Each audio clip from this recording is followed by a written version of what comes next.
Hello बच्चों, so welcome in my channel mystery of chemistry club. So you know that कि आप लोग हमारे चैनल के मेंबर बनते चले जा रहे हो और चैनल हमारा काफ़ी अच्छा है। मतलब अभी मेरे को चैनल को स्टार्ट किए मैक्सिमम 10 दिन भी नहीं हुए होंगे मोटा मोटी, लेकिन काफ़ी अच्छा ग्रोथ है। ठीक है, और आई होप कि आप लोग बहुत ज़्यादा मेरा साथ दे रहे हो, क्योंकि आप अपने दोस्तों के साथ भी इसको शेयर कर रहे हो। क्योंकि बेसिकली देखो क्या है ना कि ये एक एजुकेशन चैनल है, और एजुकेशन चैनल जो होते हैं वो बेसिकली जल्दी वायरल या जल्दी फेमस नहीं होते। ठीक है, क्योंकि इंटरेस्ट लोगों का कम होता है। तो जो भी हमारा ग्रोथ है इस चैनल को लेकर के वो ठीक ठाक है और अच्छा ग्रोथ है। ठीक है, सो आई होप गाइस कि आप लोग इसी तरह से हमारे चैनल को मोटिवेट करते रहोगे और हमें पॉजिटिव एटीट्यूड देते रहोगे, ताकि हम और भी अच्छा कर सके आपके लिए, और जितना ज़्यादा हो सके उतनी मेहनत की जा सके। ठीक है, मतलब बेटर से बेटर कंटेंट आप तक पहुंचाया जाए, ये हमारा मेन टारगेट है। So now what about the today sir. तो देखो आज का जो सेक्शन हमारा है आधार @2, मतलब समझ में आ गया। हर चैप्टर को 3 पार्ट में डिवाइड कर रखा है, आधार, प्रयास और लक्ष्य। आधार में चैप्टर का सारा कॉन्सेप्ट क्लियर होगा, प्रयास में उन कॉन्सेप्ट्स को अप्लाई करके हम न्यूमेरिकल्स लगाएंगे, और लक्ष्य में अच्छे क्वेश्चंस लगाएंगे जो 10th स्टैंडर्ड में एनटीएससी, ओलंपियाड है ना, इन सब में जो आते हैं उनके लिए काम करेंगे हम लोग। ठीक है, अच्छा तो आधार लेक्चर 2 है फिलहाल हमारा चल रहा है, और ये जो चैप्टर हमारा है केमिकल रिएक्शन एंड इक्वेशन, इसका पहला एपिसोड यानी कि आधार लेक्चर 1 ऑलरेडी रिलीज हो चुका है, कई लोगों ने उनको देखा भी है। सो जब भी बेटा आप अगर आप कोई भी नया मतलब कोई बंदा अगर इस चैनल पे आ रहा है ना, सो पहले याद रखिएगा अगर आप 10th के हो तो इनिशियल यानी स्टार्टिंग से देखिएगा, क्योंकि कोई भी आप वेब सीरीज देखते हो तो कैसे देखते हो, स्टार्टिंग यानी एपिसोड बाय 1 देखते हो। अगर स्किप करके देखोगे तो आपको खुद समझ में नहीं आने वाला। ठीक है, क्योंकि पूरे चैनल का कंटेंट आपको मिलने वाला है। सो ये आपके लिए बेटर है कि आप एक एक एपिसोड को प्रॉपर तरीके से कनेक्ट करके देखते रहो। मैंने जानबूझ के इसको एपिसोड बाय एपिसोड रिलीज कर रहा हूं, ताकि आप हर चैप्टर के छोटे छोटे पोर्शन को अच्छे से समझ सको। सो चैप्टर का नाम है केमिकल रिएक्शन एंड इक्वेशन, जिसका मैं पहला लेक्चर ऑलरेडी रिलीज कर चुका हूं। और बैच हमारा कौन सा बेटा, न्यूक्लियस, क्योंकि मैंने 10th बैच को और 9th बैच को, 9th और 10th दोनों बैच को मैंने नाम दिया हुआ है nucleus 1 and nucleus 2। Okay, so this is the introduction of the today's कि हम लोग आज क्या करने वाले हैं। केमिकल इक्वेशन और रिएक्शन का सेकंड लेक्चर आज हम रिलीज करने वाले हैं। ठीक है, actually chemical reaction and equation काफी बड़ा चैप्टर नहीं है, तो हो सकता है कि ये जो आज का जो टॉपिक हमारे आज का जो सेक्शन है, ये एपिसोड हमारा पूरे इस चैप्टर को खत्म कर देगा। ठीक है, फिर उसके बाद हम प्रयास में आएंगे, जहां पर हम जो भी कॉन्सेप्ट सीखेंगे उसको इंप्लीमेंट कैसे करते हैं। ठीक है, और कुछ एक्स्ट्रा की पॉइंट भी आपको देते रहेंगे कि जो बिल्कुल आपके लिए नया हो।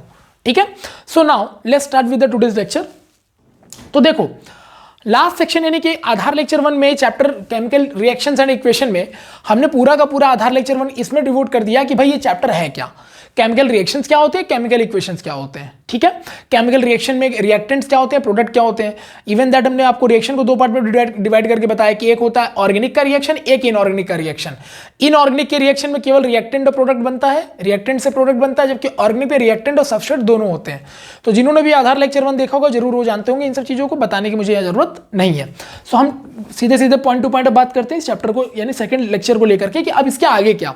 तो सर फर्स्ट लेक्चर में जब इसका इंट्रोडक्शन क्लियर हो गया कि भाई ये क्या होता है, so now the second lecture is going on कि भाई उसके आगे क्या। तो जब बेटा एक बात बताओ, जब हमें पता ही चल चुका है कि केमिकल रिएक्शन क्या है और केमिकल इक्वेशन क्या है, तो टारगेट हमारा यही होना चाहिए कि केमिकल रिएक्शंस के टाइप्स कितने हो सकते हैं। ठीक है, और उन्हीं केमिकल रिएक्शन को जब हम रिएक्टेंट और प्रोडक्ट के फॉर्म में एरो के साथ इक्वेशन बना के लिखते हैं तो उसी को बेटा केमिकल इक्वेशंस कहते हैं, ये मैं बता चुका हूं। सो नाउ आज का टॉपिक हमारा है कि सर टाइप्स ऑफ रिएक्शंस कितने होते हैं। ठीक है, ध्यान दीजिएगा, टाइप्स ऑफ रिएक्शंस कितने होते हैं। तो देखो रिएक्शंस के टाइप तो बहुत ही ज्यादा होते हैं एक्चुअली में, लेकिन जितना हमारा 10th स्टैंडर्ड अभी अप्लाई करता है या अलाउ करता है हम उतने पूरी चीज को डिटेल में डिस्कस करेंगे और बहुत अच्छे लेवल पे। ठीक है, सो टाइप्स ऑफ रिएक्शन के पॉइंट ऑफ व्यू से अगर हम चले तो हमारे पास एक रिएक्शन होता है बेटा कॉम्बिनेशन रिएक्शन। ठीक है, this reaction is called combination reaction. Either you can also write down addition reaction, both are actually same. अरे कंबाइंड का मतलब दो लोगों का जुड़ना होता है, एडिशन का मतलब दो लोगों का ऐड होना ही होता है। ठीक है, ऐसे ही हमारा सेकंड जो रिएक्शन होगा उसको हम लोग बोलेंगे डिकम्पोजिशन रिएक्शन। ठीक है, डिकम्पोजिशन का मतलब होता है टूट जाना। ठीक है, किसी चीज का डिकम्पोज यानी टूट जाना। आप इसको डिसोसिएशन रिएक्शन भी बोल सकते हो। सही है, okay sir. Now what about the third one sir. तो थर्ड वन जो रिएक्शन हमारे पास है वो है डिस्प्लेसमेंट रिएक्शन। डिस्प्लेसमेंट का मतलब हो गया कि किसी एक को किसी दूसरे से क्या कर देंगे, एक्सचेंज कर देंगे। ठीक है, जैसे क्रिकेट में भी होता है कि कोई खिलाड़ी अगर इंजरी हो जाती है उसकी तो उसकी जगह किसी दूसरे को खिला लिया जाता है। तो डिस्प्लेसमेंट वो हो गया बेटा, इसी को आप सब्स्टिट्यूशन भी बोल सकते हो, है ना, खिलाड़ी सब्स्टिट्यूट आता है ना, substitution reaction. Okay, what about the next one sir? Next one is called double displacement reaction. अब डबल डिस्प्लेसमेंट का मतलब क्या है? तो भैया सिंपल है ना सर, कि मान लो कि अगर हम एक को खाली रिप्लेस कर रहे हैं या सब्स्टिट्यूट कर रहे हैं तो सिंपल डिस्प्लेसमेंट, लेकिन अगर दो लोग अगर डिस्प्लेस होने लगे एक दूसरे से तो double displacement. Done. What about other sir? देखो एक्चुअली 10th स्टैंडर्ड इतने रिएक्शन की हमें केवल वो देता है परमिशन कि इतनी पढ़ाना है, इतना ही सिलेबस है, लेकिन बात ये है कि हम इसमें कुछ एक्स्ट्रा जोड़ रहे हैं। तो उसमें क्या जोड़ रहे हैं हमने? तो हमने जोड़ा सर एक रिएक्शन जोड़ा, रिस्पायरेशन रिएक्शन। ठीक है, रिस्पायरेशन रिएक्शन। ओके, और मैंने इसमें एक एक्स्ट्रा पॉइंट क्या जोड़ना था? तो मैंने इसमें एक एक्स्ट्रा पॉइंट बेटा आपके लिए और जोड़ दिया, ध्यान से देखिएगा। इसमें मैंने एक एक्स्ट्रा पॉइंट और जोड़ दिया। जो एक्स्ट्रा पॉइंट हमने दिया उस रिएक्शन को नाम क्या देंगे? तो उसको हम लोग नाम दे देते हैं एक्चुअली में क्या नाम देते भाई? तो रिस्पायरेशन हो गया। तो इसके अलावा हम एक नाम और क्या दे सकते हैं भाई? रिस्पायरेशन तो हमने देख ही लिया कि रिस्पायरेशन के अलावा हम क्या ले सकते हैं। तो एक हम रिएक्शन और ले लेते हैं, चलो, ऑक्सीडेशन रिएक्शन। ठीक है बेटा, ऐसी मैंने एक एक्स्ट्रा नाम और जोड़ दिया, रिडक्शन रिएक्शन। ऐसे ही बेटा मैंने एक एक्स्ट्रा नाम और जोड़ दिया। मतलब जितना ज्यादा आप पढ़ सकते हो इसमें डिस्कस कर लो। तो एक नाम दे दिया बेटा प्रेसिपिटेशन रिएक्शन।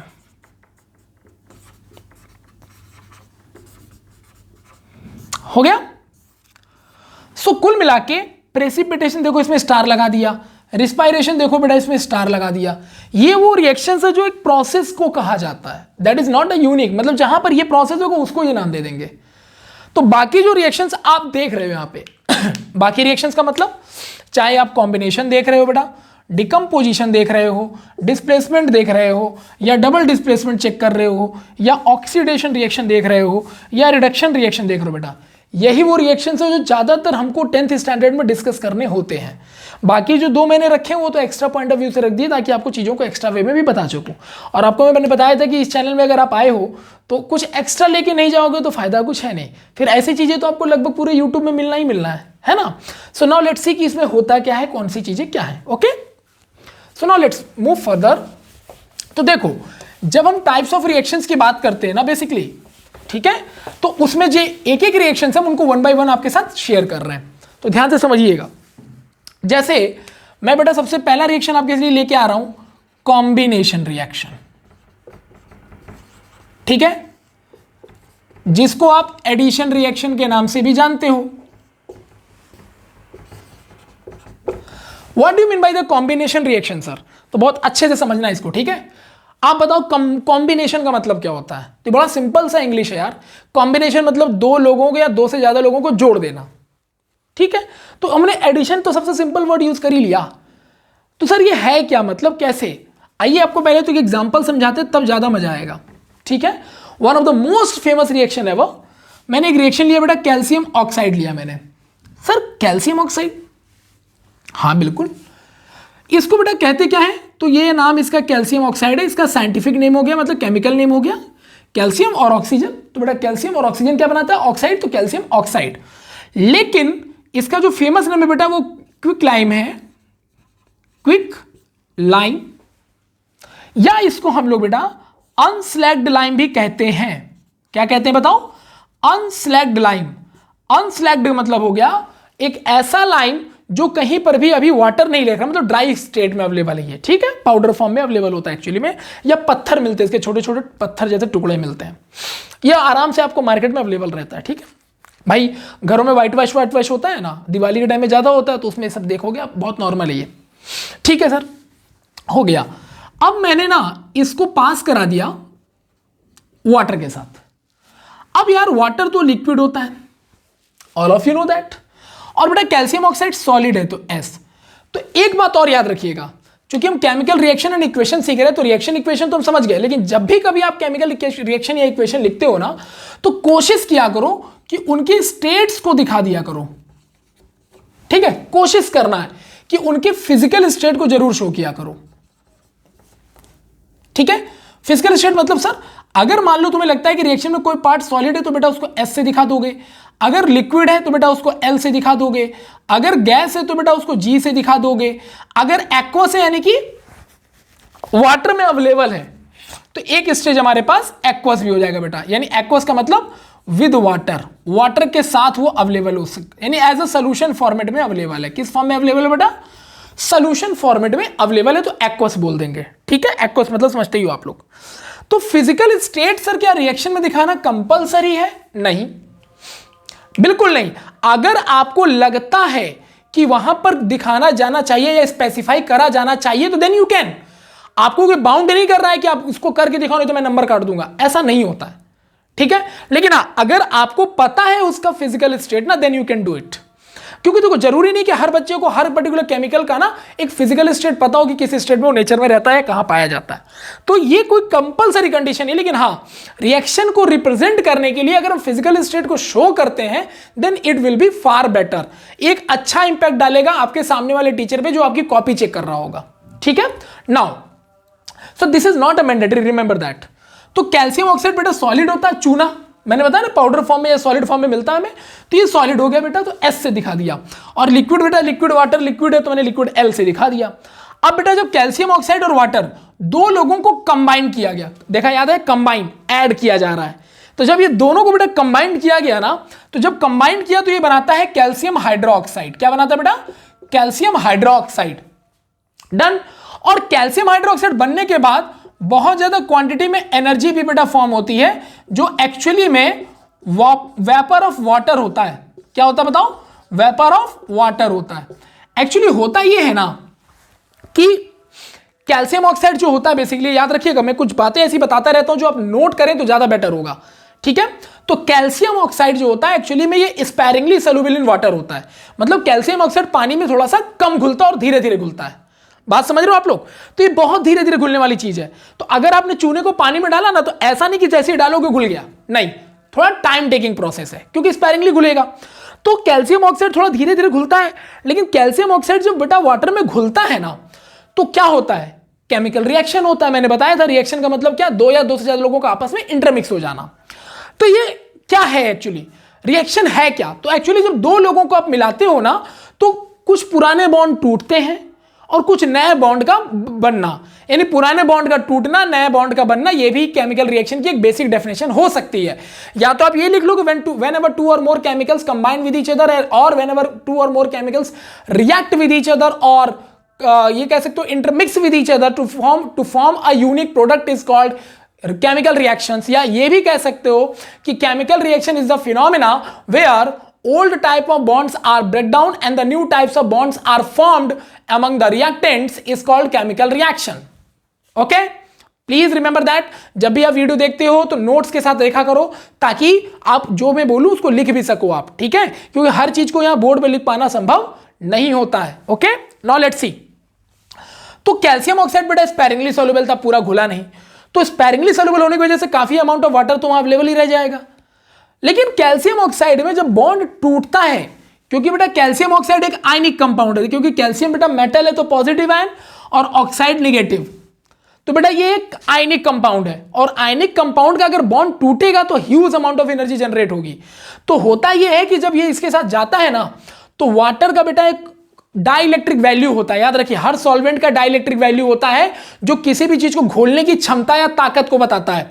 डाइलेक्ट्रिक वैल्यू को पूरा एक्सप्लेन किया जाएगा क्लास 11 में आपको बहुत डिटेल में। ठीक है, तो वाटर भी एक बेटा क्या है, एक सॉल्वेंट मीडियम है। ठीक है, और इसका भी एक अपना डाइलेक्ट्रिक वैल्यू होता है। इसका डाइलेक्ट्रिक वैल्यू अप्रोक्सीमेटली 81 होता है। जैसे हमारी बॉडी में बेटा हमारे पास देखो, हमारे माउथ में क्या है, सलाइवा है। सलाइवा का जो डाइलेक्ट्रिक वैल्यू है सबसे ज्यादा होता है 120। मतलब जितना डाइलेक्ट्रिक वैल्यू उतना वो चीजों को घोलने में कारगर होगा, उतना ज्यादा आसानी से घोल लेगा। आपने कई बार सुना होगा कि कोई इंसान है जो लोहा चबा गया, कोई कांच चबा गया, कोई ट्यूबलाइट चबा गया, तो ये इतना ताकत आया कहां से? The reason of the saliva. ठीक है, लेकिन सलाइवा इतना खतरनाक है जो किसी चीज को घोल सकता है, तो इसकी केमिकल रिएक्शन में हम यूज क्यों नहीं करती? तो आसानी से घोल देगा किसी भी चीज को। लेकिन बेटा सलाइवा इतना थोड़ी ना अवेलेबल है कि पता चला कि बीकर लेके खड़े और ऐसे मुंह खोल के खड़े कि सलाइवा मिलेगा तो सोल्यूशन बनाएंगे। इतना अवेलेबल नहीं है ना हमारे पास। तो दिस इज द रीजन कि वाटर ही उसके बाद एक ऐसा हमारे पास डाइलेक्ट्रिक वैल्यू वाला सॉल्वेंट है जो एक्सेस में भी अवेलेबल है और उसका डाइलेक्ट्रिक वैल्यू भी अच्छा खासा 81 है। इसलिए बेटा हम लोग इसको यूज करते हैं। ठीक है, जो सलाइवा वाला क्वेश्चन था ना कि सलाइवा का डाइलेक्ट्रिक वैल्यू क्या है, ये एम्स 2012 में क्वेश्चन ये आ चुका है, रिमेंबर दैट। तो बेटा वाटर में डाला, वाटर ने अपना डाइलेक्ट्रिक वैल्यू अप्लाई किया, क्या होता मैंने बता दिया। तो वाटर ने अपना डाइलेक्ट्रिक वैल्यू जो इसका एक्सेस होता अप्लाई करके CaO के बीच का बॉन्ड को तोड़ा। तो बॉन्ड टूटने से huge amount of energy generate हुई। अब चूंकि हुआ क्या कि पूरा पानी तो बेटा इसके साथ जा नहीं पा रहा है क्योंकि स्पैरिंगली सोल्यूबल है, तो काफी इतना जो हीट जनरेट हो ना वो इतना काफी था कि वाटर को वेपर में कन्वर्ट कर सके। इसीलिए जो वाटर वहां से होता है, जो बचा कुचा वाटर होता है, वो वेपर के फॉर्म में बाहर निकलता है, साथ में कुछ हीट एनर्जी जनरेट करके। इसका सबसे प्रैक्टिकल एग्जांपल है मार्केट जाके बेटा ड्राई लाइम खरीद के लाइए और पानी में डालिए, देखिएगा बहुत तेजी से भाप जैसा कुछ बाहर निकलता है। Done, this is called reaction. Okay, कि इसमें कुछ नए बॉन्ड टूटे, कुछ पुराने बॉन्ड टूटे, कुछ नए बॉन्ड बन गए। और अगर बेटा नया बॉन्ड नहीं बनता तो ये नया कंपाउंड कैसे बनता? ठीक है, बस रिमेंबर दैट कि किसी भी केमिकल रिएक्शन में कोई भी एटम का लॉस नहीं होता है बेटा, कोई भी इधर उधर कहीं नहीं जाता है।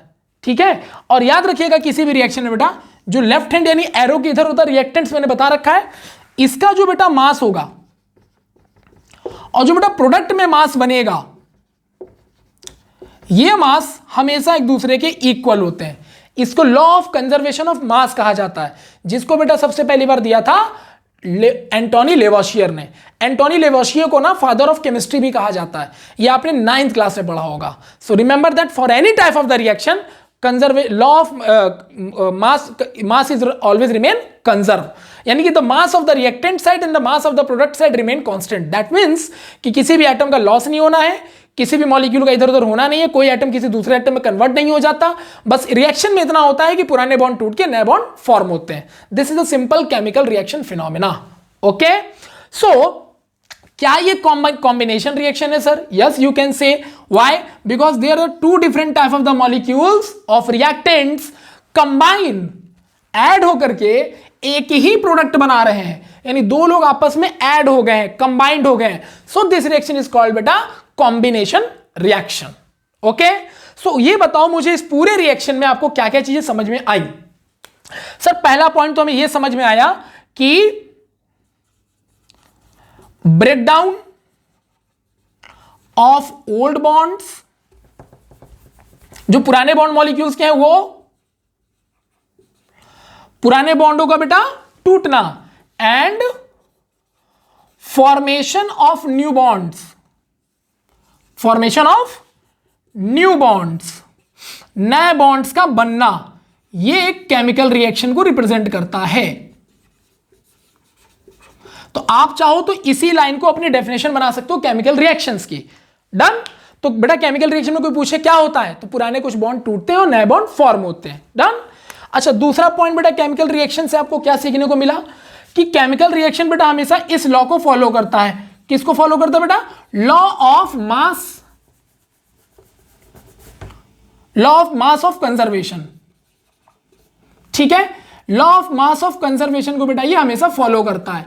Law of conservation of mass क्या है? Law of conservation of mass क्या, मैं इसको थोड़ा सा सही से लिख देता हूं। ठीक है, थोड़ा ब्लैकिश टाइप का आ गया है। Law of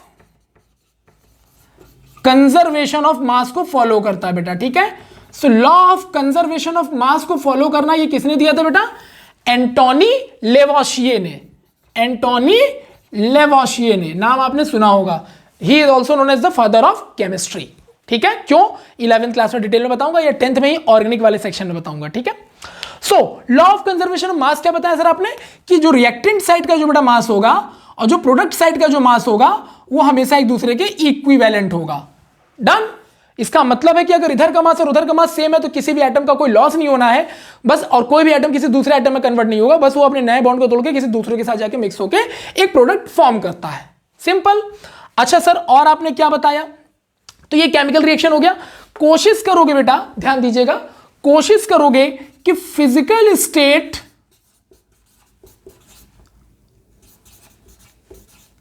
can be shown. ठीक है, क्लियर है? मतलब physical state can be shown मतलब हो गया कि आप फिजिकल स्टेट किसी का भी दिखा सकते हो। ठीक है, मतलब फिजिकल स्टेट का मतलब कि अगर मान लो ये सॉलिड है तो एस से दिखा दिया, लिक्विड है तो एल से दिखा दिया, और जो कैल्शियम हाइड्रोक्साइड बना है चूंकि वो पानी में घुल के बना है तो ये एक्वस स्टेट में होगा बेटा, तो यहां AQ लिख दिया। डन। तो अगर आपको फिजिकल स्टेट पता है then you can do it, नहीं पता तो रिमेंबर दैट कि आपको दिखाना मैंडेटरी नहीं है। इसलिए बेटा मैंने आपको कैन दिया, यहां पे मस्ट नहीं लिखा कि must be represent. No, physical state can be represent. ठीक है, तो ये ध्यान रखिएगा, physical state can be represent, it is not a mandatory बेटा, यहां स्टार लगा दे रहा हूं, कंडीशन अप्लाई, ठीक है, कंडीशन अप्लाई का मतलब it is not mandatory, okay. So ये तीन बातें जब भी आप कोई केमिकल रिएक्शन लिखते हो ना, तो इन तीन बातों का जरूर याद रखिएगा, हमेशा याद रखिएगा, ठीक है। अच्छा, एरो के ऊपर बेटा ये डेल्टा लगा है, क्या होता है डेल्टा सर? डेल्टा का मतलब होता है कि मैंने यहां पर रिप्रेजेंट किया है कि मैंने कुछ हीट दे रखा है, क्योंकि भैया रिएक्शन को कुछ ना कुछ तो हीट चाहिए ही होता है। अब सर जो हीट या टेम्परेचर आपने दे रखा है वो आपको याद नहीं है, और हर रिएक्शन का टेम्परेचर है हीट याद कर लें, ये बेटा संभव नहीं है। इसीलिए हम क्या करते हैं, डेल्टा से यूज करके काम खत्म कर लेते हैं। और कोई भी बेटा, कोई भी ऐसा एग्जाम नहीं बना जो ये कहता है कि टेम्परेचर आपको लिखना ही पड़ेगा, it is not mandatory. So temperature अगर याद है तो you can write down, otherwise risk मत लें, डेल्टा से लिख करके काम खत्म करें, ओके। अच्छा, इसमें एक नई बात आपको और बता दे रहा हूं, यू कैन सी जब दो लोग आपस में कंबाइंड हुए या ऐड हुए तो एक यूनिक प्रोडक्ट में कन्वर्ट हुए, मतलब only one product is there. तो कॉम्बिनेशन इसी को कहेंगे कि कई सारे लोग लेके भी अगर आप कंबाइन करते हो तो एक ही प्रोडक्ट बनेगा। तो कॉम्बिनेशन रिएक्शन बेटा क्या होगा, डेफिनेशन बताओ। सो व्हेनेवर टू और more reactants combine with each other to form one unique product is called combination reaction, okay. Now the next one thing sir, आपने बोला इस रिएक्शन में सर देखिए ना कुछ एनर्जी निकल रहा है जो कि वाटर के वेपर के फॉर्म में निकल रहा है। सर आपने बताया भी कि क्यों निकल रहा है, क्योंकि हीट जनरेट हो रही है। तो सर ये जो कोई भी रिएक्शन में जब हीट जनरेट होता है तो इसको क्या बोलें सर? तो याद रखिएगा, किसी भी बेटा रिएक्शन में जब हीट जनरेट होता है ना, तो ऐसा रिएक्शन कहलाता है बेटा एक्सोथर्मिक रिएक्शन। क्या कहलाता है बताओ? Exothermic reaction, okay. What do you mean by the exothermic sir? देखो, एक्सो का मतलब हो गया बाहर निकलना, यानी आउटसाइड, ठीक है। एक्सो मतलब क्या हो गया बेटा? बाहर निकलना। और थर्म का मतलब होता है बेटा हीट एनर्जी। थर्म का मतलब क्या होता है बेटा? हीट एनर्जी, यानी कि हीट एनर्जी का किसी भी रिएक्शन में बेटा बाहर निकल जाना, ठीक है। अगर किसी भी रिएक्शन में हीट एनर्जी एक्सो यानी बाहर निकल रही है, so that reaction should be known as the exothermic. But you are in 10th standard, तो आपसे कभी ये नहीं कोई बोलेगा कि रिएक्शन करो और बताओ ये एक्सोथर्मिक है इंडोथर्मिक है। That is the practical assessment, कि अगर आपको पता है तो यू कैन डू इट, ठीक है। तो एक्सोथर्मिक इंडोथर्मिक पहचानते कैसे हैं? इसके भी बहुत सारे तरीके हैं जो हम लोग 11 सेक्शन में जाते हैं। जब थोड़ा सा बड़ी क्लास में जाएंगे तो वहां डिटेल में डिस्कस करते हैं, क्योंकि 10th का जो दायरा है बहुत छोटा कर दिया गया है, तो हमको उसी दायरे में रह के ही आपको पढ़ाना है। ऐसा नहीं है कि मैं 10th में आपको 11 का सेक्शन भी बता दूं तो आप भी बोर होने लगो कि यार ये क्या चल रहा है। हमारा मेन काम है आपको बेटा इंटरेस्ट जगाना, ताकि आप साइंस के साथ मेंटेन रहें 10th के बाद भी। ऐसा ना कि कॉमर्स और कुछ और ले लें, और वो तभी होगा जब आपको मजा आएगा कुछ पढ़ने में, ठीक है। सो what do mean bye exothermic reaction? कि आउटसाइड क्या निकल जाएगा? हीट एनर्जी रिलीज हो जाएगा, और वो हम यहां देख पा रहे हैं। तो बताइए, क्या लाइम जो क्विक लाइम है, या बेटा जो हमारा अनस्लैग्ड लाइम है, इसका वाटर में रिएक्शन करके कैल्शियम हाइड्रोक्साइड बना देना, क्या ये एक्सोथर्मिक है? Yes sir, because of why? Heat energy release हो रही है सर, ठीक है। क्या फिजिकल स्टेट सभी का सॉलिड लिक्विड जो होते हैं उनको दिखाना जरूरी है? नहीं सर, बट अगर आपको पता है तो जरूर दिखाइए, एक अच्छा पॉइंट ऑफ व्यू बनता है रिएक्शन को लेकर के। इसके बाद सर रिएक्शन में होता क्या है एक्चुअली? तो जो ओल्ड बॉन्ड होते हैं बेटा वो ब्रेक डाउन होते हैं और नए बॉन्ड फॉर्म होते हैं। This is called chemical reaction.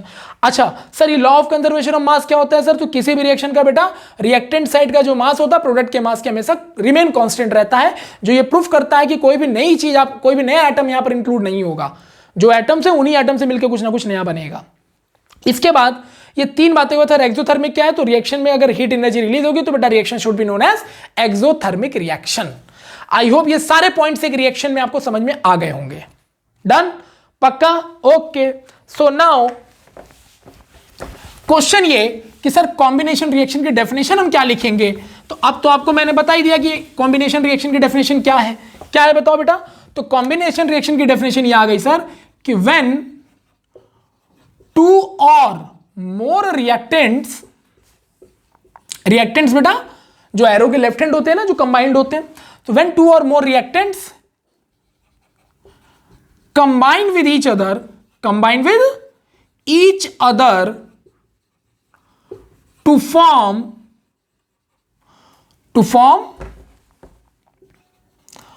one unique product, कोई एक ही प्रोडक्ट बनेगा, one unique product known as combination reaction.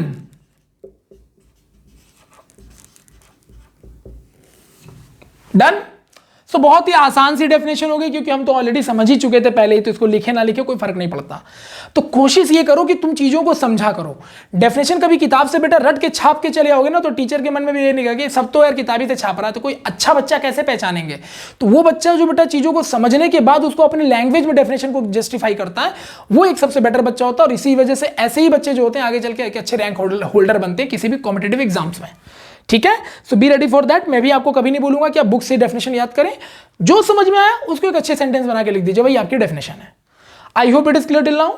Okay, now the question is कि सर कॉम्बिनेशन रिएक्शन भी मेरे को समझ में आ गया, या एडिशन रिएक्शन भी हमें समझ में आ गया, एक्सोथर्मिक का मतलब क्या होता है ये भी समझ में आ गया, सर फिजिकल स्टेट कैसे दिखाते हैं वो भी समझ में आ गया, sir law of conservation of mass क्या कहता है किसी रिएक्शन को लेकर के ये भी समझ में आ गया, और ये भी समझ में आ गया कि जितने भी रिएक्शन होंगे सब में law of conservation of mass valid होगा।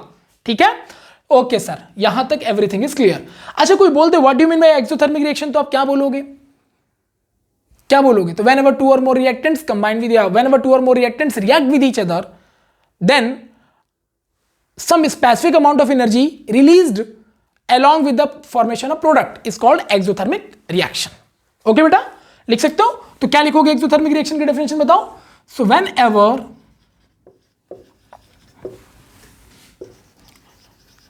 along with products some specific amount of energy, specific amount of beta energy released, some specific amount of energy released known as, बेटा क्या बोलेंगे उसको, known as exothermic reaction। Done. हालांकि exothermic की definition तो मैंने ऐसे ही बता दी यार तुमको। एक्सो मतलब सर बाहर निकल जाएगा, आउटसाइड, और सर थर्मिक का मतलब सर हीट एनर्जी। तो दुनिया के किसी भी रिएक्शन में बेटा अगर हीट एनर्जी रिएक्शन के साथ बाहर निकल रही, प्रोडक्ट फॉर्मेशन के साथ बाहर निकल रही है, तो ऑटोमेटिकली एक्सोथर्मिक ही हो जाएगा। जैसे बेटा मैं अभी आपको पढ़ा रहा हूं तो मेरी एनर्जी लॉस हो रही है, मैं इतना बोल रहा हूं तो एनर्जी मेरी बाहर जाएगी ना, एक्सो बाहर निकल रही है ना। सो मैं कौन सा प्रोसेस बेटा डिफाइन कर रहा हूं, exothermic. Done, I hope it is clear. Okay, ठीक है, आई होप ये सभी को समझ में आ गया होगा।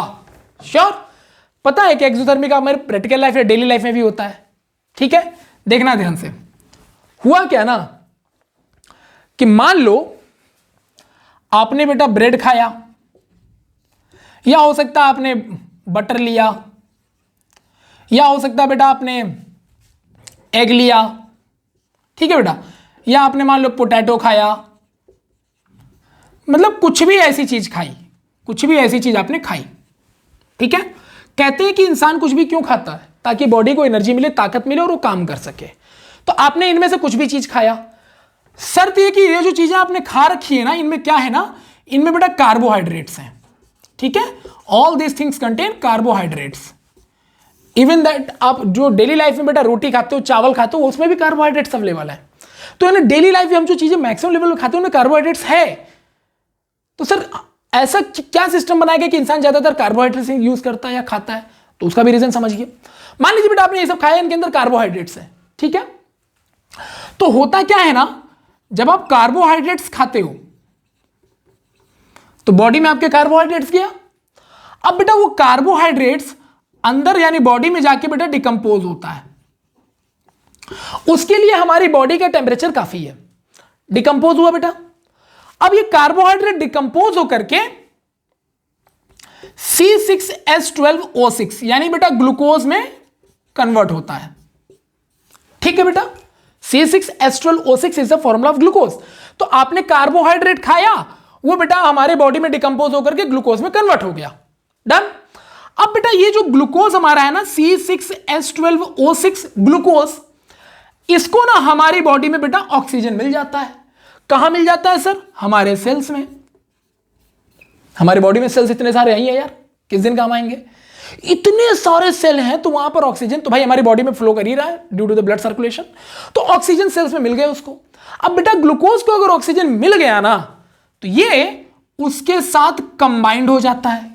कंबाइंड हो गया बेटा, हीट सर, अरे हमारी बॉडी का टेम्परेचर, तो ये कंबाइंड हुआ।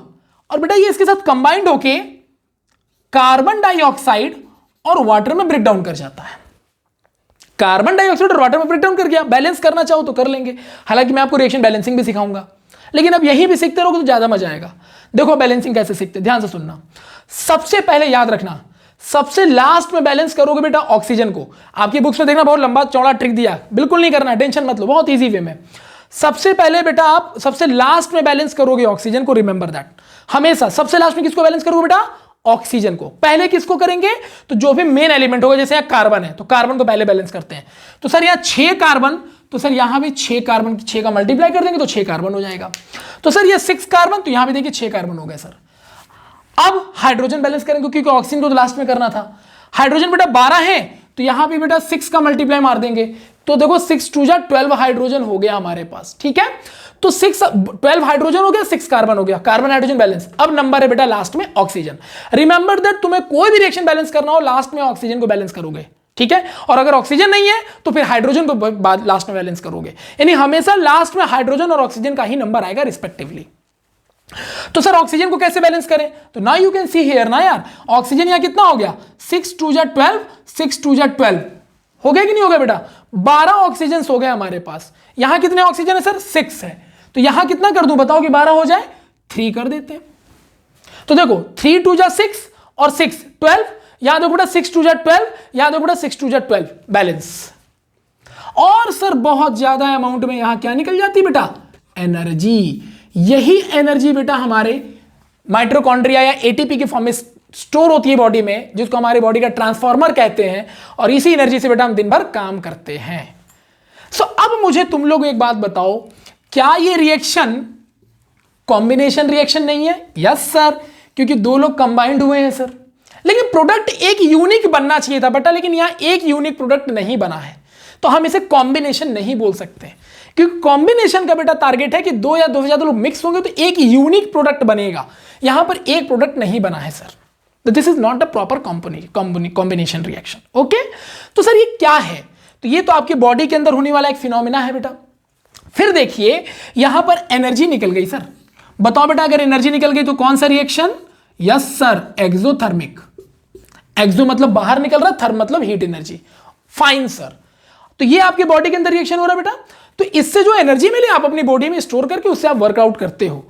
याद रखिए बेटा, ये जो रिएक्शन आपने लिखा है ना, ग्लूकोज का ऑक्सीजन में हमारे सेल्स में अवेलेबल ऑक्सीजन के साथ मिक्स होकर के एनर्जी फॉर्म करना, बेटा ये जो रिएक्शन है ना, इसी को कहा जाता है रिस्पायरेशन रिएक्शन।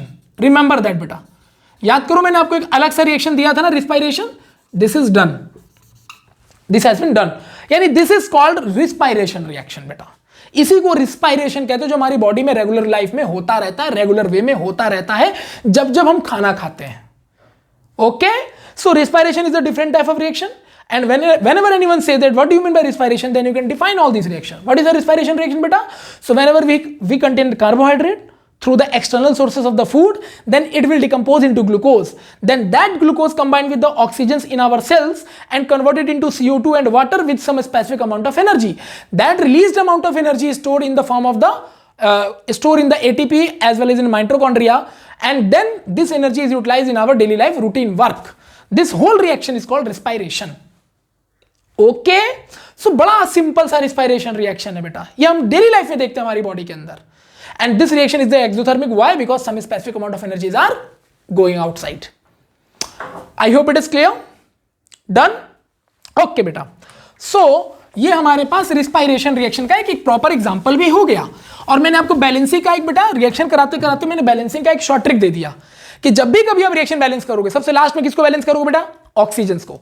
अगर ऑक्सीजन ना हुआ वहां पर रिएक्शन में, तो सर तब हाइड्रोजन को। मतलब हाइड्रोजन, अगर ऑक्सीजन ना हुआ तो हाइड्रोजन लास्ट में बैलेंस होगा, और अगर ऑक्सीजन हुआ तो बेटा ऑक्सीजन ही लास्ट में बैलेंस होगा। बाकियों को पहले बैलेंस करते रहिए। और बैलेंसिंग का सीधा फंडा, जिधर इतना है बेटा उधर ही उतना लगाते चले जाओ, क्योंकि हमें लॉ ऑफ कंजर्वेशन मास करना है, क्योंकि जितना राइट हैंड मास होगा उतना ही लेफ्ट हैंड मास करना है। इसीलिए बेटा हमको बैलेंसिंग की रिक्वायरमेंट पड़ती है। एंड जो बैलेंसिंग का ये तरीका मैंने आपको बताया बेटा, इसको हिट एंड ट्रायल मेथड कहा जाता है। हिट एंड ट्रायल क्यों? मतलब हिट मार रहा है, लग जाए लग जाए, समझ रहे हो? और हिट एंड ट्रायल आपको तुक्का नहीं मारना है, हमेशा कॉन्सेप्ट दिमाग में बैठा लेना। क्या? सर ने बोला था लास्ट में ऑक्सीजन बैलेंस होगा चाहे कुछ भी हो जाए, और अगर ऑक्सीजन नहीं होगा तो सबसे लास्ट में हाइड्रोजन बैलेंस होगा। दैट्स इट, ये कहानी है बेटा रिएक्शन बैलेंसिंग की। Okay sir, so combination reaction भी आपने सिखा दिया, एक्सोथर्मिक रिएक्शन भी आपने सिखा दिया, फिजिकल स्टेट कैसे दिखाते हैं वो भी आपने सिखा दिया, रिस्पायरेशन रिएक्शन क्या होता है वो भी आपने सिखा दिया, एक्सोथर्मिक का मतलब क्या होता है वो भी आपने सिखा दिया। मतलब एक ही कॉम्बिनेशन रिएक्शन में मैंने आपको मल्टीपल चीजें एक्सप्लेन कर दी।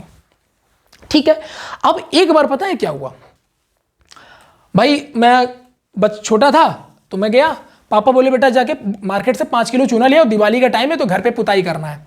हमने कहा ठीक है पापा, तो 5 किलो चूना लेने मैं मार्केट चला गया। मैं बोरी में चूना ले आया, पत्थर पत्थर टाइप के होते हैं, ले आया। चूना मतलब बेटा CaO है ना, तो मैं पत्थर पत्थर टाइप का बेटा चूना ले आया CaO। ठीक है, कौन सा ये लाइम है, क्विक लाइम है बेटा। ठीक है, ये मैं मार्केट से 5 किलो उठा लाया। ठीक है बेटा, ये सॉलिड फॉर्म होता है, ले आया। मैंने देखा कि पापा ने लेबर को ना वो चूने का बोरा दे दिया। लेबर ने उस चूने के बोरे को बेटा एक बाल्टी भरा और उसमें पानी भरा लिक्विड और डाल दिया। जैसे ही उसने डाला कैल्शियम हाइड्रोक्साइड बन गया, जो मैंने थोड़ी देर पहले बताया, और बहुत ज्यादा अमाउंट ऑफ एनर्जी रिलीज हो गई भाप के फॉर्म में, वेपर के फॉर्म में। बताया था मैंने आपको, दो लोग कंबाइंड होकर एक प्रोडक्ट बना रहे हैं तो सर ये कॉम्बिनेशन रिएक्शन है, there is no doubt. Energy बाहर निकल रहा है तो सर ये एक्सोथर्मिक रिएक्शन है, यहां पर भी सर नो डाउट। और जैसे ही बेटा कैल्शियम हाइड्रोक्साइड बनता है ना, तो ये इसको जो हम लोग बेटा लाइम वाटर कहते हैं। क्या कहते हैं बेटा, लाइम वाटर, क्योंकि चूना पानी में घुला हुआ है तो पानी के साथ है, तो यानी ये एक्वस स्टेट में है, तो हम ये AQ से दिखा देंगे। और ये बेटा चूना जो है लाइम वाटर कहलाता है, यानी दूध। इसको मिल्की वाटर भी कहते हैं, या लाइम चूने का पानी भी कहते हैं बेटा, या इसी को मिल्की वाटर भी कहा जाता है। दूध जैसा दिखता है पूरा, क्योंकि चूना व्हाइट होता है ना बेटा, तो पूरा व्हाइट हो गया। अब लेबर ने उसको अच्छे से मिलाया, पूरा व्हाइट हो चुका था। लेबर ने क्या किया बेटा, उससे व्हाइट वॉश कर दिया, दीवारों पर उसको पोत दिया, पूरा 1-2 राउंड पूरा ढंग से पोत दिया कि कहीं पर भी हर जगह सफेदी की चमकार दिखाई दे। पोत दिया उसने पूरा चारों तरफ। ठीक, अब उसको 2-3 दिन के लिए छोड़ दिया ड्राई होने के लिए। तो 2-3 दिन के लिए जब ड्राई होने के लिए छोड़ दिया, तो 2-3 दिन बाद मैं दीवारों में क्या देख रहा हूं कि बिल्कुल शाइनिंग आ गई बड़ी जबरदस्त। और पहले तो उसने लिक्विड यानी लाइम वाटर खाली पोता था, व्हाइट वॉश किया था। 2-3 बाद बिल्कुल शाइन कर रहा है बिल्कुल जबरदस्त तरीके से, और सॉलिड हो गया है, चिपक गया उसमें। वो चिपक कैसे गया, तो हमको लगा उसमें बच्चा, तो मुझे लगा सूख गया होगा। बाद में मेरे पापा ने हमको बताया, मेरे पापा भी केमिस्ट्री टीचर थे, उन्होंने बताया कि भैया ऐसा है कि तुमने दीवार पे क्या पोता था, कैल्शियम हाइड्रोक्साइड। दीवार पे तुमने क्या व्हाइट वॉश किया था, तो तुमने बेटा इसका व्हाइट वॉश किया ना दीवार का। ठीक है, ये तुमने दीवार पर व्हाइट वॉश कर दिया था। 2-3 दिन तुमने ड्राई होने के लिए इसलिए छोड़ा क्योंकि बेटा आपको पता हमारे एटमॉस्फेयर में कार्बन डाइऑक्साइड गैस होता है। ये एक्वस है बेटा, एक्वस, और कार्बन डाइऑक्साइड गैस होता है, गैस। तो हमारे बेटा CO2 तो एटमॉस्फेयर में है ही है, तो दीवारों पर ये पुता हुआ था और CO2 हमारा नेचर में था। तो CO2 क्या हुआ ना कि इस दीवार में पुते हुए व्हाइट वॉश के कॉन्टेक्ट में आया, और CO2 इसके ऊपर जाकर के इसके साथ रिएक्ट करके बेटा कन्वर्ट कर दे रहा है कैल्शियम कार्बोनेट में, और सम अमाउंट ऑफ वाटर बाहर निकल जा रहा है। यानी कि बेटा जो तुमने लाइम जो वाटर से व्हाइट वॉश किया था दीवार पे, उस पे CO2 रिएक्ट करता जा रहा है, और करके बेटा CaCO3 में कन्वर्ट हो रहा है। और CaCO3 बेटा सॉलिड होता है बाय नेचर। तो इस तरह से पूरा वो ड्राई हो गया, बिल्कुल सॉलिडिफाइड हो गया, पूरा दीवार बिल्कुल चमक रहा है, शाइनी हो गया और सॉलिडिफाइड हो गया। तो बेटा ये थोड़ा सा इसी की वजह से शाइनी हो रहा है, यानी इसी की वजह से बेटा शाइन आ रहा है, और इसी की वजह से बेटा वो पूरा सॉलिडिफाइड हो गया है। तो ये जो बना है बेटा CaCO3, this is called lime stone, चूने का पत्थर, यानी सूख करके पत्थर जैसा हो जाता है, इसलिए इसको लाइम स्टोन भी कहा जाता है। और बेटा यही फॉर्मूला मार्बल का भी होता है, संगमरमर के पत्थर का। लेकिन मार्बल का कंपोजिशन कुछ अलग वो मैं बताऊंगा आपको कभी। सो दिस इज ऑल थिंग्स बेटा क्लियर। तो ये एक आपके लिए एक एक्स्ट्रा पॉइंट था, ठीक है, this is called mystery point. आप मिस्ट्री ऑफ केमिस्ट्री में हो ना, तो इसको हमने मिस्ट्री पॉइंट, जो भी अच्छा पॉइंट बताऊंगा बेटा वो मिस्ट्री पॉइंट हो जाएगा आपके लिए। तो आज के बाद याद हो गया कि जब भी कभी व्हाइट वॉश करते हैं बेटा लाइम वाटर से, तो क्यों आखिर थोड़े दिनों बाद वो सूख करके बिल्कुल शाइनी हो जाता है, due to the formation of CaCO3। क्यों बनता है ये, क्योंकि CO2 हमारे नेचर में अवेलेबल, इस वजह से सर बन जाता है। I hope it is clear to all of you. Done, okay, हो गया ना बेटा, रफ कर दूं। नाउ सो बहुत सारी चीजें सर आपने एक बार में ही सब कुछ सिखा दिया। आप पूरा 10th की बुक उठा लो, आपको ये सारी चीजें ना बहुत डिटेल में, मतलब बार बार अलग अलग वे में बताते हैं, टाइम पास। यहाँ एक ही में सारा काम खत्म, एक्सोथर्मिक खत्म, कॉम्बिनेशन खत्म, ठीक है, व्हाइट वॉशिंग क्यों होती खत्म, व्हाइट वॉश शाइन क्यों करता थोड़ी देर में ये भी खत्म, कॉम्बिनेशन रिएक्शन क्या होता है खत्म, law of conservation of mass क्या होता है खत्म, इसका रिएक्शन बैलेंस कैसे करते हैं वो भी खत्म सर, इसके बाद लॉ ऑफ कंजर्वेशन मास को अप्लाई कैसे करते हैं वो भी खत्म सर, फिजिकल स्टेट कैसे शो करते हैं वो भी खत्म। डन बेटा, ओके। सो कॉम्बिनेशन रिएक्शन बेटा आपको बहुत कुछ देके यहां पर जा रहा है। Now we are going to discuss next one reaction is there after the combination. What is reaction is there sir? So the reaction is known as beta decomposition. So write down the heading decomposition reaction. बेटा what do you mean by the decomposition? It is also known as the dissociation. Decompose का मतलब होता है बेटा किसी चीज का टूट जाना, ठीक है। तो कैसे सर, देखिए ना एक एग्जांपल देते हैं फिर डेफिनेशन आप खुद ही क्रिएट करोगे। सपोज करो बेटा हमारे पास ना ये कैल्शियम कार्बोनेट है, यानी याद है ना लाइमस्टोन बोला था इसको हमने, ये है बेटा लाइमस्टोन। स्टोन पत्थर है तो सॉलिड होगा, मैंडेटरी नहीं है फिजिकल स्टेट शो करना, रिमेंबर दैट। अब मैंने ना भैया ये पत्थर है और इसको तोड़ना है, तो या तो हथौड़े से तोड़ दें, लेकिन नहीं हम तो केमिकल रिएक्शन कराना चाहते हैं कि कुछ और नया बने। हथौड़े से तोड़ दोगे तो चूना कुछ और थोड़ी ना बन जाएगा लाइमस्टोन, तो क्या करें, तो इसको हीट के अलावा मेरे पास कोई ऑप्शन नहीं, क्योंकि रिएक्शन क्या कहता है पुराने बॉन्ड टूटेंगे तो नए बॉन्ड बनेंगे। तो हमने इसको हीट दिया, लगभग बेटा इसको 1000 केल्विन का हीट दिया। सर याद करना पड़ेगा, बिल्कुल नहीं, आपको नहीं याद है डेल्टा लगा के काम चलो, कौन मना कर रहा है, ठीक है।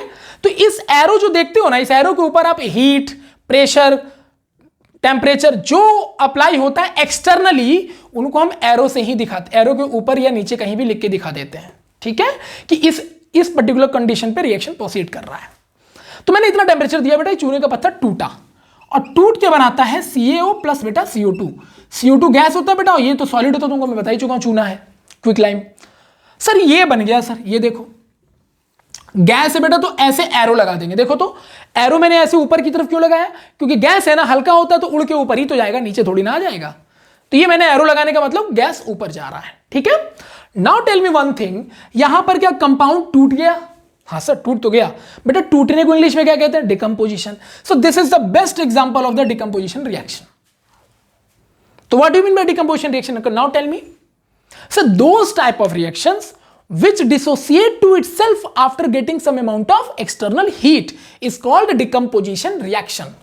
एडिशन में क्या था, लोग कंबाइंड होकर एक प्रोडक्ट बना रहे हैं, और डिकम्पोजिशन में क्या है कि एक कंपाउंड डिसोसिएट होकर मल्टीपल प्रोडक्ट बना रहा है।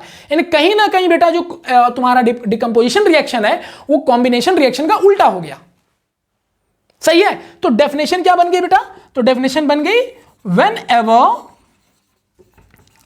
एनी वन गिवन रिएक्टेंट, क्योंकि एक ही रिएक्टेंट तो तोड़ना है, when ever any one given reactant dissociate into two or more multiple product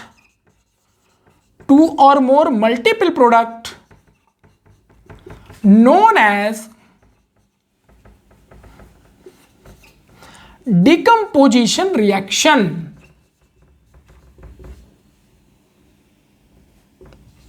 Known as decomposition reaction. I hope it is clear to all of you. Simple बोला, क्या बोला, अरे जब भी कभी तुम कोई एक रिएक्टेंट लोगे, बाहर से एक्सटर्नल हीट प्रोवाइड करोगे तो टूट के मल्टीपल प्रोडक्ट बना देगा, दिस इज कॉल्ड डिकम्पोजिशन, सही है। अब तुम लोग मुझे एक बात बताओ, तुमने जब इसको तोड़ा ऐसे ही टूट गया? नहीं सर, हमें ना बाहर से टेम्परेचर बहुत ज्यादा देना पड़ा। मतलब तुम बेटा इसमें बाहर से हीट एनर्जी दे रहे हो, obviously in the form of temperature, तो सर आपको इसमें बाहर से हीट एनर्जी देना पड़ रहा है। तो इसका मतलब कि सर ये बंदा बाहर इन सराउंडिंग से हीट ले रहा है, जबकि एक्सोथर्मिक क्या कर रहा था, रिएक्शन होने के बाद एनर्जी रिलीज कर रहा था, ये बेटा ले रहा है। तो आप मुझे बताओ कि जब एनर्जी बाहर जा रहा था तो एक्सोथर्मिक, एक्सो मतलब बाहर जा रहा था, आउटसाइड, थर्मिक यानी हीट एनर्जी। इस बार बेटा हीट एनर्जी अंदर आ रहा रिएक्शन में, तो बताओ इस रिएक्शन को क्या नाम देंगे? So whenever heat energy is absorbed by a reaction to define a particular product, that type of reaction should be known as endothermic. क्या बोलेंगे बेटा उसको, बताओ, इंडोथर्मिक। आप इसको एक एक्सप्लेन कर दो जैसे उसको किया था एक्सोथर्मिक को। बताओ बेटा, इंडो मतलब इनसाइड, अंदर की तरफ आ रहा है, थर्मिक मतलब बेटा हीट एनर्जी। तो अगर किसी रिएक्शन में हीट एनर्जी अंदर की तरफ आ रहा है, रिएक्शन की तरफ आ रहा है, then it should be known as endothermic, और बाहर की तरफ जा रहा है तो बेटा एक्सोथर्मिक। डन। सो इसका मतलब सर जितने भी डिकम्पोजिशन रिएक्शन होंगे, तो कोई भी चीज डिकम्पोज तो तब होगी ना जब आप उसको हीट दोगे, यानी all the type of decomposition reactions are endothermic in nature. Done. So what do mean by बेटा इंडोथर्मिक? क्लियर? नोट कर लो। सो इंडोथर्मिक भी सर हमारा क्लियर होता है। Now the question is endothermic की डेफिनेशन। तो यार आपको तो बता दिया मैंने, आप चाहो तो खुद भी लिख सकते थे, वैसे लिखोगे तो क्या लिखोगे बोलो? टाइम वेस्ट होता है और कुछ नहीं यार, आप लोग लिख ही सकते हो। क्या लिखोगे बताओ? whenever in any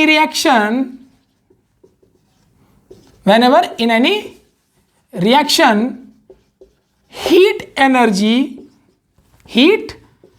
energy will absorb to define products। भाई हीट एनर्जी जब लेगा तभी टूटेगा, प्रोडक्ट बनाएगा। डिफाइन प्रोडक्ट्स नोन एज बेटा इंडोथर्मिक रिएक्शन। ये लीजिए, तो जब भी किसी रिएक्शन में आप हीट एनर्जी एब्जॉर्व करते हो, ठीक है, हीट एनर्जी एब्जॉर्व करते हो, किस लिए? प्रोडक्ट को डिफाइन करने के लिए, कुल मिलाकर रिएक्शन को पूरा करने के लिए। ऐसा हर रिएक्शन इंडोथर्मिक। तो एनर्जी लिया इंडो, दिया एक्सो, ठीक है। तुमने किसी को पैसा उधार दिया तो तुम्हारे लिए वो एक्सो है, और जिसने लिया वो इंडो हो गया। एक्सो इंडो, इंडो एक्सो खेलते रहो।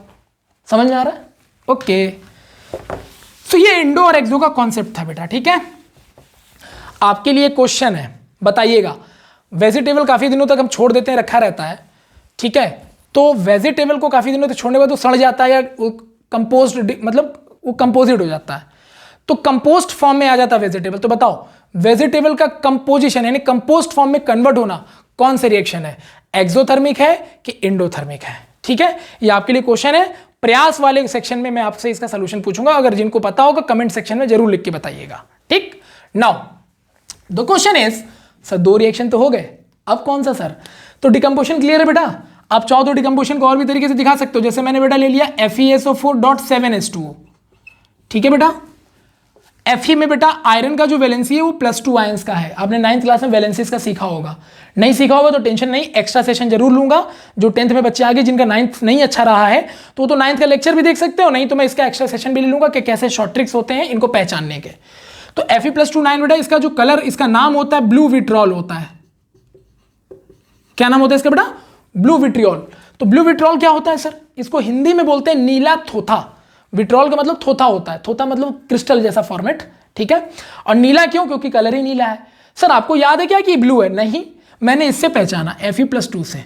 सर ये तो ट्रिक हमको पता ही नहीं है। वेट करो बेटा, इसलिए तो चैनल है। जब आइए आपको हर तरह की चीजें मिलेंगी, आप टेंशन नहीं लेने का। सो फिलहाल ये बना बेटा ब्लू विट्रॉल। मैंने ना इसको हीट किया, मैंने बेटा इसको क्या किया? हीट किया। मैं हीट करता गया करता गया करता गया करता गया, एक टाइम आएगा कि वाटर के बॉइलिंग पॉइंट तक मैं पहुंचूंगा। तो जो भी वाटर इसने एब्जॉर्व, देखो डॉट का मतलब होता है ना कि वाटर एब्जॉर्व है, रिएक्शन नहीं किया इसके साथ, वाटर एब्जॉर्व है। अगर कहीं भी देखना दो लोगों में डॉट लगा हो तो डॉट का मतलब वहां पर वो चीज एब्जॉर्व फॉर्मेट में अवेलेबल है, ठीक है, रिएक्ट फॉर्मेट में नहीं, एब्जॉर्व फॉर्मेट में अवेलेबल है। तो हीट करेंगे, वाटर के बॉइलिंग पॉइंट तक पहुंचेंगे बेटा तो वाटर निकलेगा। तो वाटर यहां पर निकला FeSO4 बेटा, और ये वाटर वेपर के फॉर्म में, तो ये वेपर बन गया बेटा। तो आप इसको क्या लिख सकोगे? गैस। ये बाहर निकल गया। FeSO4 बेटा सॉलिड है, और ये भी सॉलिड है क्योंकि क्रिस्टल था, थोथा मतलब क्रिस्टल। डन। अब देखो FeSO4 को बेटा जो सॉलिड था उसको मैंने स्ट्रांगली हीट किया, स्ट्रांगली हीट किया, क्योंकि क्रिस्टल है ना, थोड़ा तो ज्यादा दम लगाना पड़ेगा, ज्यादा हीट देना पड़ेगा। किया मैंने। तो जब इसको किया ना तो ये टूट के बना देता है बेटा Fe2O3 प्लस बेटा SO3 और प्लस SO2 गैस। ये देखो, तो बेटा ये भी गैस है, ये भी गैस है, और ये है बेटा तुम्हारा solid. Now the question is how to balance the reaction. और सर आपको याद कैसे सर ये सब बनता है? Just wait and watch. बहुत कुछ है 10th में बेटा जो आप लोग कभी सीखते नहीं हो, सब बताऊंगा। उसका एक्स्ट्रा सेशन ले लेके मैं सब बताता रहूंगा, आप बिल्कुल टेंशन मत लो। अभी मैं क्या कर रहा हूं? प्रॉपरली 10th का सिलेबस कवर कर रहा हूं, और जहां ट्रिक की जरूरत होगी ट्रिक मैं आपको जरूर आपसे एक्स्ट्रा सेशन देता रहूंगा कि आप कैसे कैसे क्या क्या कर सकते हो, ठीक है। हालांकि मैं तुमको यहां बता सकता हूं कि बेटा ये सल्फेट है, जहां भी सल्फेट होता है ना किसी भी कंपाउंड में, वहां SO2 का बनना कंफर्म माना जाता है। और SO3 क्यों आया वो तो बैलेंसिंग से पता चलेगा। फिलहाल बताओ बेटा बैलेंसिंग कैसे करें, how can we define the balancing, can you tell me, let's see. Sir oxygen को बाद में करेंगे, बाकी लोग, आयरन कितना है 2 है, तो 2 का बेटा मल्टीप्लाई, 2 आयरन हो गया सर आयरन तो हो गया, आयरन यहां भी 2 हो गया। अब सल्फर की बारी, बताओ बेटा कितना सल्फर है, 1 सल्फर 2 सल्फर, सर यहां देखो तो 2 का मल्टीप्लाई, यस सर सल्फर यहां भी 2 हो गए, काम खत्म। तो सल्फर भी बैलेंस है बेटा, आयरन भी बैलेंस है, बचा कौन, ऑक्सीजन। ऑक्सीजन बैलेंस करते हैं सर, 3 3 6 2 8, 4 2 जा 8, अरे सर बैलेंस्ड, मजा आ गया, बैलेंस। सो लास्ट में बेटा ऑक्सीजन को बैलेंस करते हैं, बस ये आपको ध्यान रखने वाली बात है। I hope it is clear. बेटा ये जो बना Fe2O3 ना, ये इसको हम लोग नाम देते हैं हेमेटाइट। क्या नाम देते हैं बेटा, हेमेटाइट। ये ना एक आयरन का अच्छा सोर्स होता है, इसको ओर कहा जाता है। हेमेटाइट बेटा क्या है, एक ओर है। ओर क्या होता है, जिससे मेटल को एक्सट्रैक्ट करके बाहर निकालते हैं बेटा, प्योर फॉर्म में मेटल को निकालते हैं। क्योंकि हम ऐसा थोड़ी कि धरती खोद देते तो आयरन बाहर आ जाता है, हमें प्यूरिफाइड करना पड़ता है। तो आयरन किस फॉर्म में हमें मिलता है नेचर में, तो इस फॉर्म में मिलता है बेटा, हेमेटाइट फॉर्म में। और हेमेटाइट से बेटा फिर प्योर करके आयरन को बाहर निकाला जाता है। तो जब जिस फॉर्म में हमें कोई भी बेटा मेटल का कोई पर्टिकुलर रॉ मटेरियल मिलता है ना, उसको ओर कहते हैं, और उसको प्यूरिफाइड करके उसको बाहर निकालते हैं, इसको मेटलर्जी कहते हैं। ठीक है, खैर उतना अभी डिटेल में चैप्टर है आपके सिलेबस में, टेंशन मत लो। तो Fe2O3 SO3 और SO2 बन गया बेटा। Now can you tell me this is the decomposition reaction और not, this is decomposition, yes sir this is decomposition. Why it is a decomposition, can you tell me. तो हाँ sir, क्योंकि इसमें क्या हुआ है ना सर, इसमें एक कंपाउंड जो था डिसोसिएट होकर कई मल्टीपल प्रोडक्ट में कन्वर्ट हो जा रहा है। So this is the example of decomposition. I hope it is clear to all of you, this is the decomposition. Okay now अच्छा बताना, तो बताओ ये कौन सी रिएक्शन है, बताना बेटा। PbNO3 का होल ट्वाइस, यानी बेटा ये हो गया, Pb मतलब होता है बेटा लेड, कई लोग इसको लीड पढ़ते हैं बेटा, लीड वीड नहीं है, लेड है। ठीक है, लेड नाइट्रेट। NO3 को बेटा क्या कहते हैं, नाइट्रेट। ये अपनी 9th 9th में सीखा होगा, नहीं होगा एक्स्ट्रा सेशन लेके सब बताऊंगा। बेटा मैंने इसको हीट किया, ये टूट के बनाता है लेड ऑक्साइड, NO2, ठीक है बेटा, और oxygen gas. Now the tell me one thing, reaction is decomposition और not, yes sir, why, the one compound yani one reactant decompose or dissociate into multiple product, this is decomposition example sir. Now the next thing sir, please balance it and define the physical state. lead nitrate एक salt है बेटा, तो solid होता है, lead oxide बेटा हमारा solid है, NO2 sir gas होता है और ऑक्सीजन भी गैस होता है, सबको पता है। तो गैस को बेटा आप एरो लगा के दिखा दिया करो, ये समझ में आ जाता है कि गैस है, ऊपर जा रहा है। बेटा ये जो NO2 गैस बना है ना, इसका कलर ब्राउन कलर का होता है, ये ब्राउन गैस है। तो इसीलिए जब बेटा लेड नाइट्रेट को गर्म करते हैं ना, तो ब्राउन कलर का धुआं छोड़ता है, क्योंकि NO2 बनता है वहां पे। Now the next thing sir, balance कर देंगे क्या, yes you can do it. How to balance sir, lead one leave it sir, nitrogen, और ये सर 2 है, यहां 2 का मल्टीप्लाई, डन सर। तो लेड एक डन, 2 नाइट्रोजन डन। अब बारी किसकी, ऑक्सीजन की। सर कितना ऑक्सीजन, 2 2 जा 4 2 6 1 7 ऑक्सीजन सर। यहां T3 2 जा 6, नहीं है बैलेंस। और सर वो 7 और 6 सर वैसे भी बैलेंस नहीं कर सकते, एक ऑड नंबर एक इवन नंबर। तो मैंने क्या किया ना, 2 का मल्टीप्लाई कर दिया इधर इवन बनाने के लिए। तो देखो बेटा कितना हो गया ऑक्सीजन, 3 2 जा 6 2 जा 12, 3 2 जा 6 2 जा 12। अब यहां 12 करना मुझे, 2 2 जा 4, ठीक है बेटा। तो यहां भी 2 का मल्टीप्लाई करना पड़ेगा, क्योंकि लेड 2 हो गया, तो यहां भी लेड 2 करना पड़ा। तो देखना 2 2 जा 4 और 2 इधर ऑक्सीजन, कितने हो गए बेटा 6, और कितने चाहिए, देखो 2 2 जा 4 और 2 6, और कितने चाहिए 6। तो यहां से 3 का मल्टीप्लाई, ये देखो, तो ये बेटा 3 और 2 6, तो 3 2 जा 6 2 2 जा 4, तो 6 4 12 10 और 2 12, और यहां 3 2 जा 6 और 6 2 जा 12, एवरीथिंग इज बैलेंस सर। तो कॉन्सेप्ट क्या है बेटा बैलेंसिंग का, ऑक्सीजन को लास्ट में करना है, तुम सब कुछ सही करोगे। आई मतलब आई श्योर यू, चैलेंज कर रहा हूं कि कोई रिएक्शन ऐसा नहीं हो सकता जो तुम बैलेंस ना कर सको। Can, this is the balanced format. Now the tell me one thing, brown gas क्यों निकला, क्योंकि NO2 का सर कलर ब्राउन होता है, पहली चीज। दूसरा, क्या ये डिकम्पोजिशन है, yes sir it is a decomposition. Now tell me this reaction is endothermic और एक्सोथर्मिक। अरे सर किसी को तोड़ना होता तो हीट एनर्जी हम ही को देना पड़ेगा, और कहां से लाएंगे, तो सर ये endothermic. So everything is clear to all of you now? Okay, now we can move further बेटा। बताओ अगली रिएक्शन कौन सी है? What do you mean by the next reaction? The next reaction is called sir displacement reaction. Sir displacement यानी substitution, ये क्या होता है सर? तो भैया कोई एक किसी को दूसरे को डिस्प्लेस कर देगा, और क्या? एग्जांपल दिखाओ ना सर। अरे लो यार, ये मैंने बेटा जिंक लिया, ये कॉपर सल्फेट लिया बेटा। सबको पता है जिंक सॉलिड होता है, ठीक है बेटा। कॉपर सल्फेट एक्वस कंडीशन यानी पानी में था, कॉपर सल्फेट पानी में था। तो क्या हुआ सर? पता नहीं क्या हुआ, जिंक ने कॉपर को ना उसकी जगह से हटा दिया, लात मार दिया। तो ये आ गया ZnSO4 सर, और ये सर देखिए कॉपर सॉलिड फॉर्म में बाहर आ गया, और ये एक्वस कंडीशन पे। अरे सर, जिंक ने कॉपर को हटा दिया, ऐसे कैसे? लेकिन हटाया ना यार। तो एक जिंक ने दूसरे कॉपर को बेटा रिप्लेस कर दिया, डिस्प्लेस कर दिया। सो this is the best example of the displacement reaction. The question is, sir हम याद करेंगे क्या कौन किसको रिप्लेस करेगा? नहीं, बिल्कुल नहीं। तो सर कैसे से बताओ ना, आप कैसे जानते हो? 2 मिनट देखो मजा। लो भाई, देखना ध्यान से, सुनना सभी लोग, ठीक है? अच्छे से, है ना?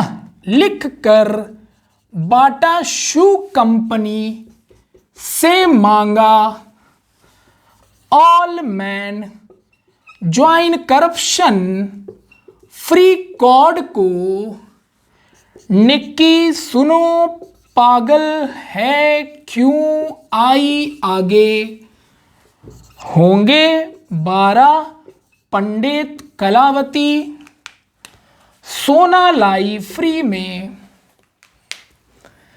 अब बेटा जैसे जैसे तुम इधर जा रहे हो ना, ऐसे ये देखो, ऐसे जाओगे ना, जैसे जैसे बेटा इनमें आगे जाओगे ना, रिएक्टिविटी लगातार डिक्रीज होती है बेटा। माइनस का मतलब डिक्रीज होती है।